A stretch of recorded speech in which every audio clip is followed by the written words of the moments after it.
क्या आपने नारद मुनि के विषय में सुना है? ऑफ कोर्स, नारद मुनि एक फ़नी कैरेक्टर है जो हमेशा नारायण नारायण करते रहते हैं, यहाँ वहाँ घूमते रहते हैं और लोगों के बीच झगड़ा करवाते हैं। तो क्या ये सही है?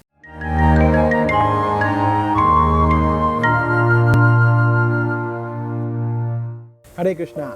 अगर हम लोगों से पूछें कि आपके पास नारद मुनि के विषय में ये ज्ञान कहाँ से आया, तो वे कहेंगे हमने इसे एक बहुत बड़े शास्त्र से पढ़ा है। अच्छा, वो शास्त्र का नाम क्या है? वो है टेलीविज़न शास्त्र। हाँ भाई, टीवी में गलत थोड़ी दिखाते हैं, जैसा दिखाते हैं वैसा ही तो होगा। अच्छा, एक बात बताइए, टेलीविज़न के कलाकारों को, सीरियल्स के प्रोड्यूसर्स को किस में इंटरेस्ट होता है? आपके आध्यात्मिक ज्ञान को बढ़ाने में या फिर उनके टीआरपी बढ़ाने में? तो हमें किस पे विश्वास करना चाहिए? श्रीमद् भगवद गीता और भागवतम जैसे अधिकृत ग्रंथों पे? अच्छा, भगवद गीता में नारद मुनि के विषय में बताया है? बिल्कुल, कृष्ण स्वयं कहते हैं कि देवर्षियों में मैं नारद हूँ। अर्जुन भी कहते हैं कि नारद मुनि जैसे बड़े बड़े ऋषि भी आपको परमेश्वर मानते हैं। तो नारद मुनि भगवान कृष्ण के एक महान शुद्ध भक्त हैं। नारद का अर्थ है द मतलब देना, और नार का अर्थ है नारायण, जो हमें नारायण प्रदान करते हैं, उनके विषय में ज्ञान प्रदान करते हैं, उनकी भक्ति प्रदान करते हैं। ये है नारद मुनि। नारद मुनि का केवल एक ही कार्य है, पूरे विश्व में भ्रमण करना और हमारे जैसे दुखी जीवों को भगवान की शरण में ले जाना। बिल्कुल, नारद मुनि कहीं भी आ जा सकते हैं। बड़े बड़े देवता जैसे कि ब्रह्मा जी और शिव जी को भी भगवान के धाम में प्रवेश नहीं मिलता, परंतु नारद मुनि भगवान के एक शुद्ध भक्त होने की वजह से बिना रोक टोक कहीं भी आ जा सकते हैं।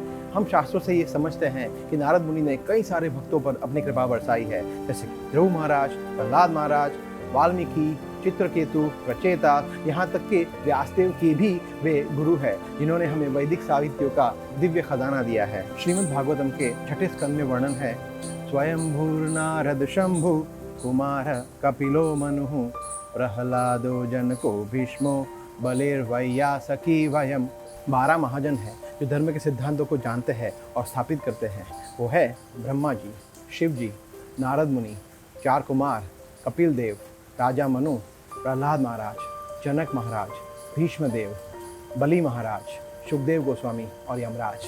तो नारद मुनि 12 महाजनों में से एक है। तो कभी कभी ऐसा क्यों प्रतीत होता है कि नारद मुनि कुछ मिसअंडरस्टैंडिंग या कन्फ्यूजन क्रिएट करते हैं, जैसा कि कंस के पास जाना और उसे बताना कि देखो, ये जो गोकुल का कृष्ण है ना, वही तुम्हारा काल है और वही देवकी की 8वीं संतान है। तो इसका उत्तर ये है कि वैष्णवे क्रिया मुद्रा विज्ञेय न बुझाए।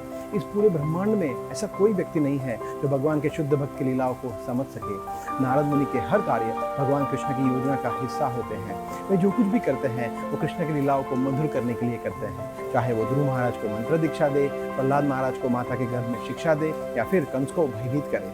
जैसे कृष्ण की लीलाओं को सिर्फ उनकी कृपा से ही समझा जा सकता है, बिल्कुल वैसे ही जब हम कृष्ण भक्ति के मार्ग पर चलते हैं तो धीरे धीरे भगवान उनकी और नारद मुनि जैसे उनके शुद्ध भक्त की लीलाओं को हमारे सामने प्रकट करते हैं। हरे कृष्णा।